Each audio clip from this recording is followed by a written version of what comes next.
Bueno, amados, eh, vamos a seguir con la clase. Esto para quienes vean el video no va a ser así, pero para los demás esta es la última clase de la serie sobre la soberanía de Dios y la libertad humana. En el orden en el que esto se va a publicar va a ser distinto, así que los que estén escuchando esto no quedan como 10, 15 clases todavía, pero es la última para nosotros. El último tema que abordamos, que fue un apéndice para nosotros que se va a añadir al apartado de la gracia en la serie, fue el tema del llamado eficaz. Y si bien ya habíamos hablado mucho acerca de la gracia de Dios, si es irresistible o resistible, etcétera, quería abordar Primera de Corintios capítulo 1, ya que es uno de los textos más usados por los calvinistas, y queríamos saber qué significa el término llamados en Primera de Corintios capítulo 1.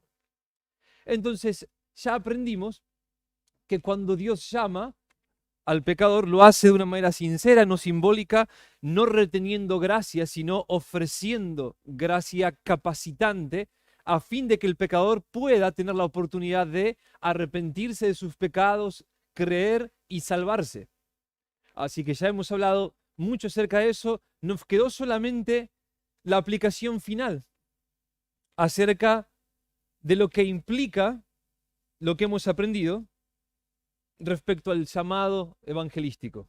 Cómo nos afecta a nosotros y cómo afecta lo que aprendimos a quienes no conocen al Señor todavía. Así que eso es lo que vamos a ver hoy. Así que vamos a tener dos simples implicaciones, pero muy importantes, sumamente importantes.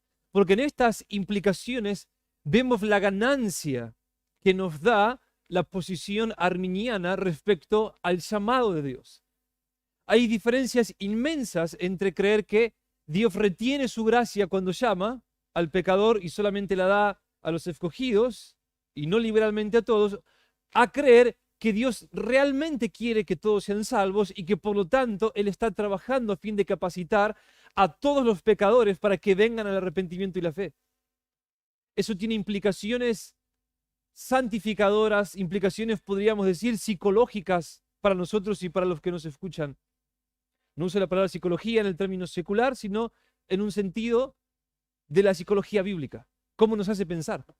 ¿Cómo razonamos? Bien, entonces veamos. El calvinismo, en primer lugar, desalienta el evangelismo. Lo desalienta. Robert Shank dice lo siguiente, mostrándonos cómo el calvinismo desalienta el evangelismo. Él dice, cuando Dios pregunta, Ezequiel capítulo 18, ¿por qué vas a morir? ¿Por qué morirán? La verdadera respuesta es que Dios, para el calvinista, así lo ha ordenado. ¿Recuerdan Ezequiel 18? No quiero la muerte del que muere. ¿Por qué morirán? La verdadera respuesta es que Dios así lo ha ordenado. Tanto amó Dios al mundo, Juan 3:16, que determinó que pocos creyeran y fueran salvos. Mírenme y sean salvos todos los términos de la tierra, dice el Señor. Clama Dios a un mundo perdido, dice Shank, mientras se asegura que la mayoría de los hombres no obedezcan. El que quiera, venga, suplica el Cristo resucitado, mientras el Padre se asegura de que la mayoría de los hombres no vengan. Dios no envió a su Hijo al mundo para condenar al mundo, sino para que el mundo se salve por él, dice la Escritura, pero ha realizado un arreglo oculto asegurando que la mayor parte del mundo no sea salvo. Fin de la cita. Esto es sumamente alentador, ¿no es cierto? Desalentador. Es sumamente desalentador. No nos empuja a ir y predicar a todos con toda convicción. Más bien nos desalienta, pensando que Dios retendrá su gracia de la inmensa mayoría de los hombres y nos provoca un problema a nivel psicológico respecto a la sinceridad de Dios al decir, mírenme y sean salvos, no quiero la muerte del que muere, amo a todos, no quiero que nadie sea condenado, y a la vez ver que Él retiene su gracia de la inmensa mayoría, y no solamente eso, sino que endurece a quienes no ha escogido para salvación. En Helfma Este es un hipercalvinista, no es calvinista, es un hipercalvinista que dice a los calvinistas. Hipercalvinista que habla a los calvinistas. Él les dice, queriendo persuadirlos de que el hipercalvinismo es la única posición consistente. Recuerden que los calvinistas, la mayoría, tratan de alguna manera de afirmar que Dios ama a todos los hombres y desea que todos se salven, y que a la vez no ama a todos los hombres de la misma manera, aborrece la mayoría y no quiere que la mayoría se salve, sino que los endurece. Ellos tratan de creer las dos cosas a la vez. Entonces en Helfman les dice, puedes predicar ahora mismo a todos los hombres que Dios los ama con un amor redentor y que Cristo murió por ellos para salvarlos de sus pecados. Pero al mismo tiempo, tenés que susurrarte a vos mismo, pero Él salvará en realidad solo a algunos de ustedes. Y Él no salvará a otros de ustedes de acuerdo a su propia voluntad soberana. Lo que te susurrás a vos mismo, dice en Helfman, hace que el mensaje del amor universal, expiación universal y un deseo universal para salvación, el cual vos proclamás en voz alta, sea un fraude. Y el calvinista tiene que sobrevivir a las objeciones que su conciencia levanta contra Dios y contra él mismo al predicar el Evangelio. Por lo tanto, esto es sumamente desalentador. La mayoría de los calvinistas dirán, no sé cómo puede Dios amar a todos los hombres y a la vez no ofrecer gracia capacitante a todos los hombres. No sé por qué Él llama a todos los hombres a la salvación y a la vez endurece a la mayoría para que no respondan. Y aún así dice que los ama. No sé cómo eso puede ser lógico, cómo puede tener sentido, cómo puede ser verdad, algo tan contradictorio, pero de todas formas lo creo y lo predico. El asunto es que para hacerlo hay que ahogar la conciencia inteligente que nos dice eso no tiene sentido, eso es un fraude, eso es absurdo, eso es hipócrita. Por lo tanto, esto desalienta el evangelismo. Y muchos de ustedes me han dicho en su pasado calvinista que no querían predicar el evangelio porque pensaban que en la gran mayoría de los casos, puesto que los escogidos en el calvinismo son tan pocos, no sería más que un instrumento por medio del cual Dios aumenta la condenación de los reprobados. Al predicar, mayormente van a predicar a personas no escogidas según el calvinismo. Y lo que van a hacer es ser usados por Dios como un instrumento para aumentar la condenación de esa gente a la que Dios llama a través de ustedes sin darles gracia capacitante para que puedan responder. Y ustedes luchaban pensando, ¿cómo Dios puede actuar así? Yo jamás retendría la gracia de aquellos a quienes les predico. Cuando les predico, deseo que ellos tengan una oportunidad real de salvarse. Quiero que sean capacitados para arrepentirse y creer. Y eso los desalentaba. Las iglesias calvinistas, hermanos, a menos que, uno, no prediquen nunca el calvinismo, de tal manera que nadie lo entienda, ni esté en sus conciencias como algo permanente. O dos, a menos que tengan un orador excepcional que sea capaz de cautivar a las personas, a menos que alguna de estas dos cosas sucedan, las iglesias calvinistas nunca crecerán. Se mantendrán siempre pequeñas. Y como este es el caso, la verdad es que la mayoría de las iglesias calvinistas son muy pequeñas. Muy pequeñas. Mientras que iglesias a veces muy poco profundas en su doctrina son grandes. ¿Cómo puede ser? Es porque desalienta el evangelismo. Pero no solamente desalienta el evangelismo, desalienta a los pecadores que necesitan a Cristo. Cuando el pecador que necesita a Cristo escucha crudamente, sin clichés, sin matices estratégicos, el calvinismo, cuando entiende y recibe la doctrina calvinista, él no va a sentirse alentado a venir a Cristo. Vean a Piper, el predica sobre la elección, entonces él sabe que hay gente no cristiana que lo está escuchando hablar sobre la elección incondicional, y entonces se dirige a ellos y les dice, es una buena noticia la elección incondicional, que no dependa de ninguna manera de vos tu salvación. Es una buena noticia porque significa que cuando le suplicamos a un incrédulo que crea en el Evangelio, por mucha maldad que haya en él, no nos puede responder. No puedo ser elegido, soy muy malo, he cometido muchos pecados.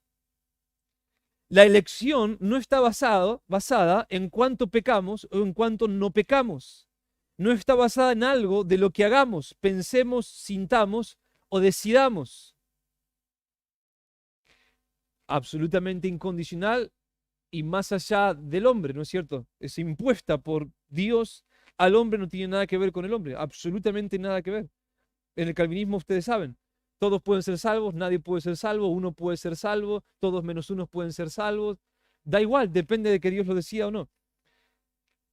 Por tanto, la respuesta apropiada a esa desesperación es: ¿quién se cree usted que es para igualar su pecado a la soberanía de Dios? Esto le está diciendo Piper a gente que dice, yo soy muy pecador, no puedo ser un escogido. ¿Quién se cree usted que es para igualar su pecado a la soberanía de Dios? ¿Quién se cree usted que es para revolcarse en su desesperación y pensar que su pecaminosa voluntad puede llegar a ser soberana en el universo? Como si usted, teniendo en cuenta la magnitud de su pecado, pudiera decidir quién puede ser elegido y quién no. ¿Entienden el sentido de lo que está diciendo? Hay un pecador en la audiencia que dice, soy demasiado pecador, seguro que yo no soy elegido. Y Piper dice, siguiendo la lógica calvinista, la elección no depende de cuán pecador seas. Por lo tanto, no te desesperes. Hay una posibilidad de que Dios te haya elegido. Es posible que Dios te haya elegido, aunque seas muy malo, porque la elección no depende de cuán malo seas, sino de su soberana voluntad. No, dice Piper, usted no tiene derecho y no tiene poder para autodeclararse fuera del alcance de la elección de Dios. Él y solo Él decide quién será elegido. Y no lo decide basándose en nuestro pecado o en nuestra justicia, sino basándose solamente en su inescrutable voluntad. Usted con su pecado no puede jugar a ser Dios. Su pecado no demuestra que no será elegido. Fin de la cita. Ahora, el asunto es que el pecador piensa, pero tampoco demuestra que soy elegido. Está bien, si lo que decís, Piper, es verdad, mi pecado no demuestra que no soy elegido, pero tampoco demuestra que lo sea. Y las posibilidades de que yo sea un elegido, puesto que pocos son los escogidos, son muy pocas. No me estás ayudando, Piper. Y si no depende de mí, ni de mi voluntad, ni de lo que siento, sino de Dios, entonces no hay nada que yo pueda hacer. De esta manera, Piper dejó al pecador sin esperanza, atribulado, enojado, muy probablemente con Dios, diciendo, ¿qué Dios tan bueno tienen ustedes, no es cierto? Mira vos. Y por otro lado, diciendo, está bien, si no depende de mí y no hay nada que yo pueda hacer, entonces no voy a hacer nada si Dios quiere que me salve. Mientras tanto, lo único que puedo hacer es seguir con mi vida. Y así se van, pensando nunca más volver a la iglesia. Que si han de ser salvos, Dios irresistiblemente hará que ellos vuelvan. Les sacó no solamente la esperanza, no solamente los dejó absolutamente desahuciados, sin saber si Dios los ama, los odia, los elige, no los elige, quiere su salvación, quiere su destrucción o qué, sino sin ninguna empresa por delante. La salvación es como una empresa a veces. En estos días hablaba con alguien que me decía, no sé qué hacer, no sé qué hacer, no sé si voy a seguir al Señor. No, lucha, lucha. A veces es como subir una montaña, lucha. Y morí en este monte si es necesario, pero lucha, no te rindas, exponete a la palabra. Clama a Dios, decile a Cristo, no te amo, sálvame de mí. Acercate a tus hermanos, lucha, lucha. Si no luchas, lo único que va a suceder es que vas a ser del todo endurecido y nunca más vas a tener convicción de pecado ni nada. Lucha. Piper no dice eso. Él dice, no hay nada que puedas hacer. Que luches, que no luches, que quieras, que no quieras. Depende de Dios. Simplemente no puedes decir, no soy un elegido. Tampoco puedes decir, yo soy un elegido. Esto espanta a la gente de la iglesia. Y ya no vuelven. Es trágico.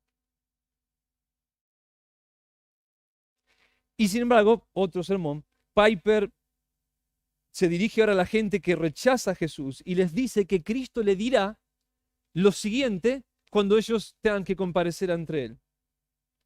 El rescate ha sido pagado para muchos, para los elegidos. Esto es lo que Cristo, según Él, va a decirle a estos pecadores que rechazan a Jesús. El rescate ha sido pagado para muchos, para los elegidos. En otras palabras, yo morí por los elegidos. Y preferiste no ser parte de ello.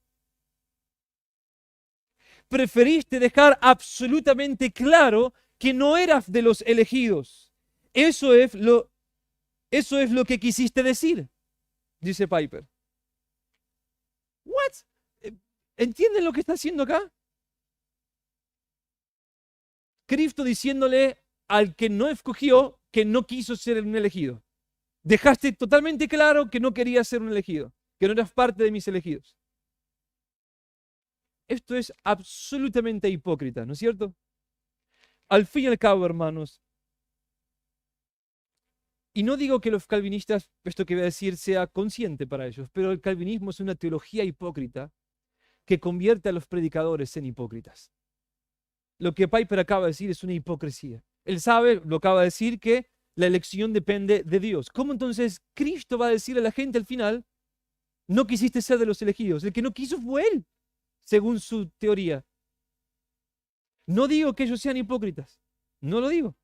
Estuve ahí. Crees en ambas cosas de alguna manera y tratás de sobrevivir. Pero en la práctica, en los hechos, es hipocresía. Es deshonesto intelectualmente. Y creo que él acá tuvo un desliz muy grande.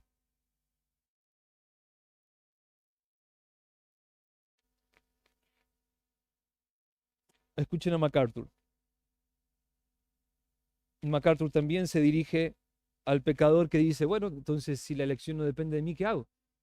Y dice, ahora entiendo la profundidad de esa realidad, pero ahí es donde aún reside la responsabilidad, todavía sos responsable, dice MacArthur. Entonces, ¿qué hace el pecador? Cuando el pecador es convencido de pecado y expuesto a la verdad, el pecador tiene una opción y es clamar a Dios para suplicar fe, para creer en Dios.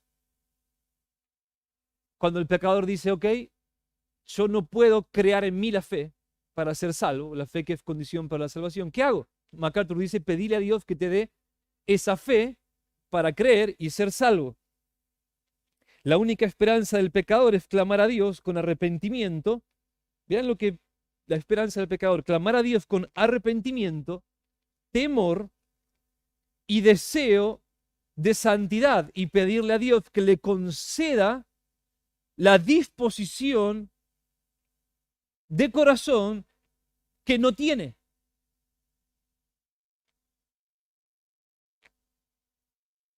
¿Entienden lo que está diciendo? En el calvinismo, el pecador no puede clamar a Dios con arrepentimiento, temor y deseo de santidad, a menos que primero sea regenerado. Y MacArthur entonces dice al pecador que dice, ok, entiendo que yo nunca voy a arrepentirme de mis pecados, ni desear a Dios, ni desear ser santo, a menos que Dios me regenere primero, y eso no depende de mí, sino de sus decretos soberanos. ¿Qué hago? Clama a Dios con arrepentimiento, temor y deseo de santidad. Esa es tu única esperanza. Pero no lo voy a hacer, a menos que primero Dios me regenere. ¿Ven la hipocresía de este tipo de teología? Eso desalienta completamente al pecador. El pecador va a sentir, si lo piensa bien, que están jugando con él. Me acaba de decir que nunca voy a arrepentirme a menos que Dios primero me regenere y que esa regeneración depende de la elección y la elección no depende de mí. Y ahora me manda a clamar a Dios con arrepentimiento, temor y deseo de santidad. Y si no hago eso, entonces no tengo ninguna esperanza.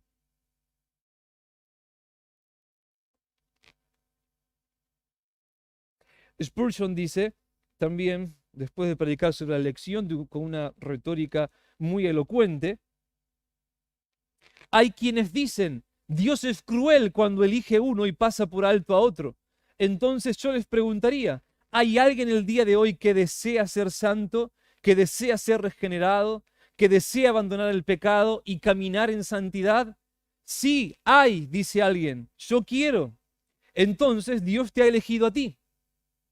Sin embargo, otro dice, no, yo no quiero ser santo, no quiero dejar mis pasiones ni mis vicios. ¿Por qué te quejas entonces de que Dios no te haya elegido a ti? ¿Ven la retórica? Esto es retorcido, hermanos. Lo lamento por ofender a mis amados hermanos calvinistas, pero es la verdad. Solo los elegidos quieren ser santos. Los demás no pueden querer ser santos, porque están siendo endurecidos por Dios para no querer ser santos. Entonces él dice, ok, acaban de escuchar lo que enseñé, ¿querés ser santo? Sí, bueno, es la evidencia de que sos elegido. ¿Vos no querés ser santo? No. Bueno, entonces, ¿por qué te quejas de que no sos un elegido? ¿Qué problema tenés con esta predicación y esta doctrina? Si no querés, si querés, entonces es porque sos un elegido, y si no querés, ¿por qué te quejas de lo que no querés? El asunto es que el pecador todavía va a seguir diciendo, pero no quiero porque Dios me endurece. No, ¿entienden, hermanos? Es algo bastante grave. Cuando estas personas se quejan, acá tenemos a Calvino en su comentario de Romanos 9, cuando estas personas que están endurecidas, escuchando Spurgeon o a quien sea, y dicen, yo no quiero porque Dios hace que yo no quiera, entonces es injusto. Calvino representa la queja de ellos de esta manera. ¿Por qué Dios se ha de enojar contra nosotros si Él nos ha hecho tal y como somos y según su voluntad nos impulsa hacia donde quiere? Esto es, los impulsa lejos de Él. Al condenarnos, hace algo distinto que vengarse de su obra en nosotros. Su obra acá en Romanos 9 es endurecerlos. Nos endurece y así nos impulsa lejos de Él. Al condenarnos, no hace otra cosa que vengarse de su obra en nosotros. No podemos luchar contra Él. Si Él nos endurece, no podemos ablandarnos, en otras palabras. Aun cuando lo resistamos, Él nos vencería. Nunca vas a poder arrepentirte si sos aquellos a quienes Dios está endureciendo, en otras palabras. Por tanto, será una injusticia si nos destruye. Y esa es una potencia desordenada, aquella que Él manifiesta contra nuestra. Ahora, ¿qué responde al final Calvino a esta gente? ¿Qué les dice a esos que se levantan en la congregación y dicen tal cosa? Responden de esta manera a la predicación. Bueno, después de llamarlos inicuos y perros, y si quieren saber por qué tantos calvinistas son tan agresivos, acá tienen a su padre, ¿no? Inicuos y perros, y después les dice, Dios dispone y ordena cuanto quiere. Y es una locura odiosa el que los hombres se planten en contra de Él, porque Dios tiene derecho de imponer a sus criaturas cuanto quiera. Esa es la razón por la cual la cosa formada, o sea, el hombre, jamás puede disputar contra aquel que lo formó, porque éste tiene derecho a hacerla como quiera. Esa es la respuesta final. Si Dios te endurece, Dios tiene derecho a endurecerte, no puedes quejarte de eso. Ahora, Wesley, en su disertación sobre la predestinación, les responde y dice, ¿no creen que están errando el camino? No se están guiando por lo que Dios ha revelado. Fundamentan la felicidad y el sufrimiento eternos a partir de argumentos que son temibles y que no están en la Escritura. Imagínense que se tratara de ustedes mismos, les dice Wesley. Imagínense que se trata de ustedes mismos. Así están en su condición de pecadores, convencidos de que merecen la condena del infierno. Por lo tanto, su corazón está lleno de pena y de temor. ¿Cómo obtendrán consuelo? ¿Mediante las promesas de Dios? pero quizás ustedes no tienen parte en ellas, ya que solo les corresponde a los elegidos. ¿Se consolarán pensando en su amor y tierna misericordia? Pero, ¿qué tiene eso que ver con ustedes si han sido reprobados? A ustedes Dios no los ama. A ustedes, igual que a Esaú, los ha odiado desde la eternidad.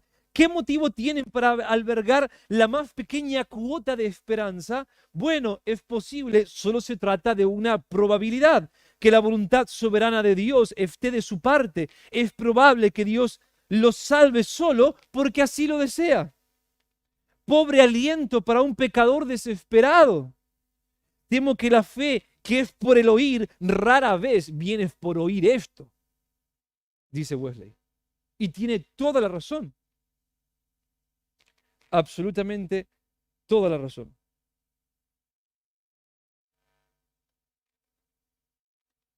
Es cruel leer a Whitefield en su carta de respuesta a Wesley, cuando Wesley trató de contradecir su calvinismo.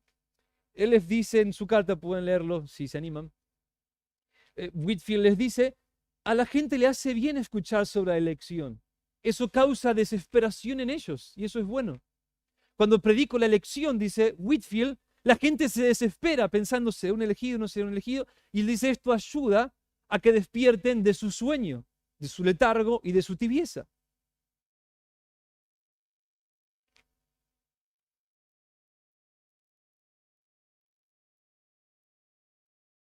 Despiertan a causa del trauma que les produce escuchar que quizás no hay nada para ellos. No a causa de la esperanza y la belleza de Cristo, sino el temor de que estén afuera. Chao calvinismo, arminianismo.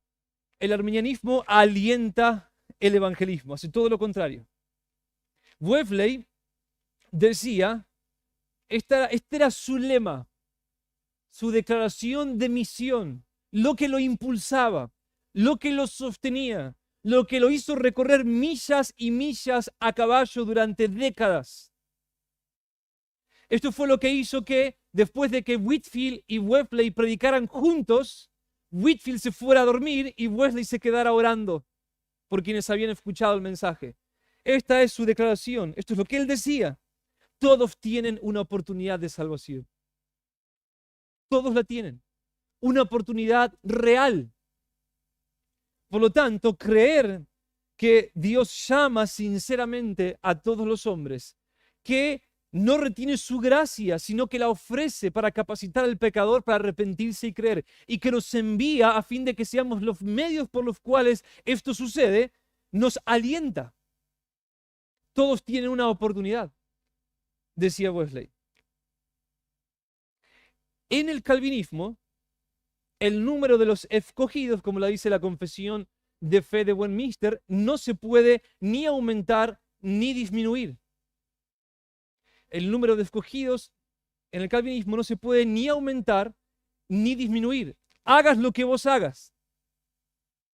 Si vos no predicás, Dios no va a usarte para traer a la fe a esos escogidos, pero si no predicás, ese número ni va a aumentar ni va a disminuir. Ahora, en el arminianismo, ese número sí puede aumentar o disminuir dependiendo de cómo nosotros ejercemos nuestra responsabilidad evangelística. Y eso es un poderoso estímulo evangelístico, ¿no es cierto? Pensar que si no vas, ellos no van a creer y que hay gente que podría ser salvada si salís de vos mismo, te negás y vas y predicás con amor y valentía, es un poderoso estímulo. Creer que no puedes hacer nada para salvar a nadie, porque el número no puede ni aumentarse ni disminuirse. A que puedes hacer mucho por salvar a muchos. Lo cambia todo. Lo cambia todo. Mientras más predicamos en el calvinismo, en el arminianismo, perdón, más personas se van a salvar. Mientras menos predicamos, menos personas se van a salvar. Esto explica claramente por qué las iglesias arminianas son más poderosas evangelísticamente, más numerosas. ¿Por qué cuando entras en un suburbio, ahí adentro hay una iglesia arminiana y no una calvinista?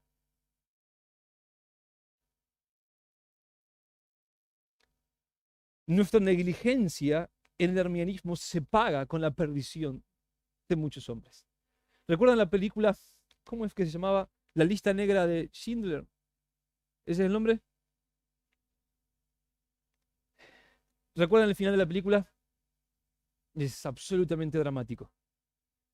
Este hombre está salvando judíos en medio del holocausto nazi y él tiene una enorme fábrica donde va refugiando a los judíos y él los compra como esclavos y se los queda y los libera. Entonces, cuando todo termina, él está en su fábrica, miles de judíos ahí adentro, pero entonces él comienza a llorar. Mira su auto y dice, si hubiese vendido mi auto, podría haber comprado más judíos, pero no lo hice. Y después se mira su anillo y dice, si hubiese vendido este anillo. Y entonces, a pesar de que salvó a muchos judíos, él se larga a llorar y está triste, porque podría haber hecho más. Si hubiera hecho más judíos habrían sido rescatados. En el calvinismo, el calvinista responsable o irresponsable, evangelístico o cruel, sin predicarle a nadie, al final, cuando vea a todos los que fueron salvados, él dice, ni por mis esfuerzos ni por mi negligencia podría haber aumentado o hecho disminuir este número. El arminiano puede hacer exactamente lo mismo que hizo este tipo Schindler, no sé cómo se pronuncia, ni me acuerdo cuando era un niño cuando vi esa película, diciendo, si yo hubiese hecho más. Pero no solamente allá, ahora, hermanos, ahora, porque ahora es el tiempo. Y ciertamente deberíamos arrepentirnos si es que no estamos luchando con todas nuestras fuerzas por salvar a tantos como nos sea posible en este breve lapso de tiempo que tenemos para trabajar. Todo cambia. Todo cambia.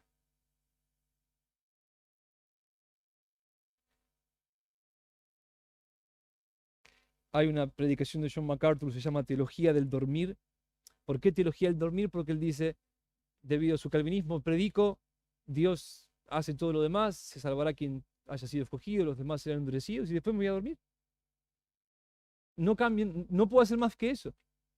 Los metodistas, después de predicar con Wesley, tenían intensas reuniones de oración, porque sabían que incluso no solo por su predicación, sino por sus oraciones, las personas serían salvadas o no. Mientras más oraran, más posibilidades había de que Dios se compadeciera de sus pecadores y fortaleciera su predicación a fin de que diera fruto. Todo lo cambia. Todo lo cambia. En el arminianismo, lo que hace es cambia el destino, cambia las cosas. El futuro está abierto y hay tantas posibilidades como ramas en un árbol. Y por último, el arminianismo también alienta a los inconversos.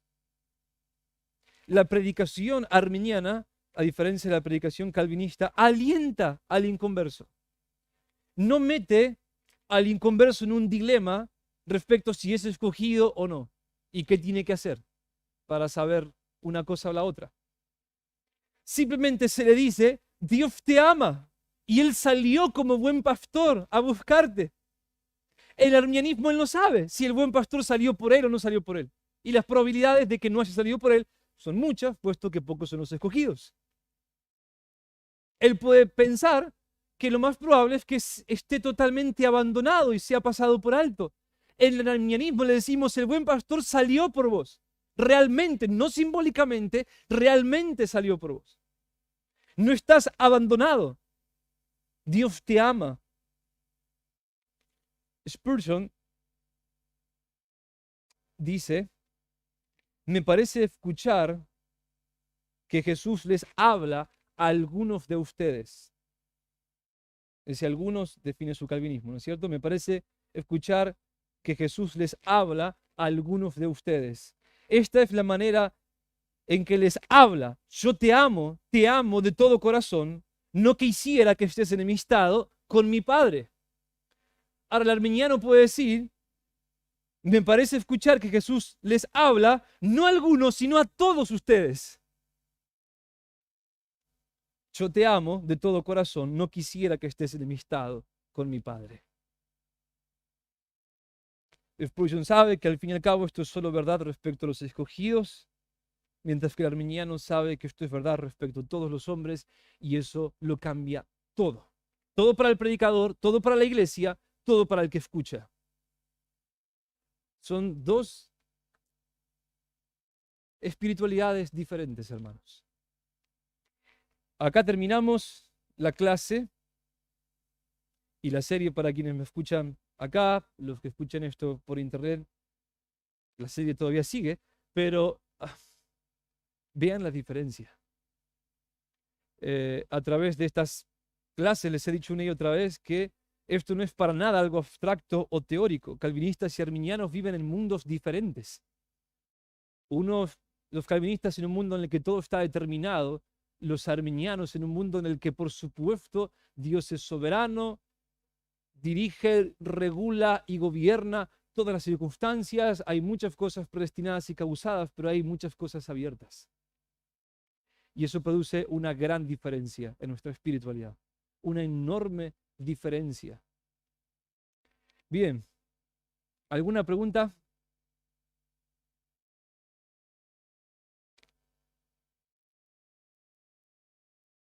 Muy bien, ¿después de cuántas clases? No sé si alguno sabe el dato. ¿Más de 20? ¿Más de 30? Es bueno que no haya preguntas. Bien, oremos, hermanos, y tomemos un break.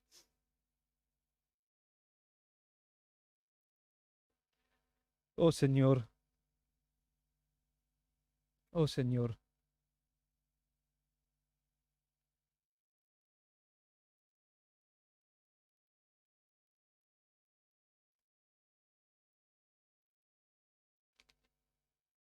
oh Señor, no tenemos palabras para darte gracias por tu palabra,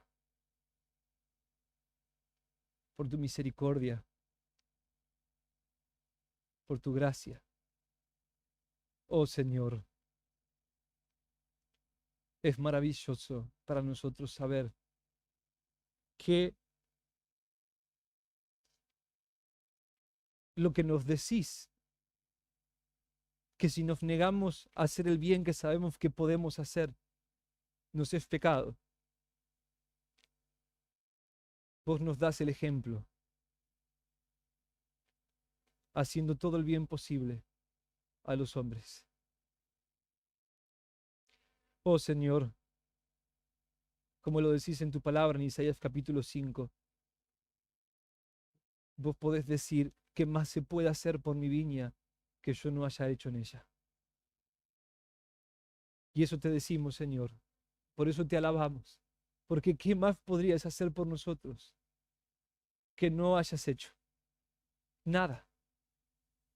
No retenés ningún bien, Señor.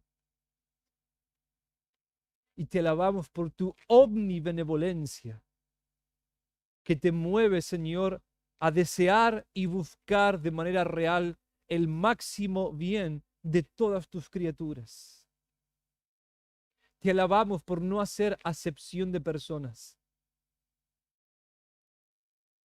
Oh, bendito Dios, bendito Dios, que todo lo verdadero que pudimos aprender dé abundante fruto en nosotros. Limpianos, santificanos, trae profunda convicción a nuestros corazones. Oh Dios, y que podamos así glorificarte, disfrutarte, servirte, cuidarnos y edificarnos unos a otros con todas nuestras fuerzas durante los pocos días que tenemos por delante antes de encontrarnos con vos. Te amamos, Señor. Te amamos tanto. Te amamos tanto. Amén.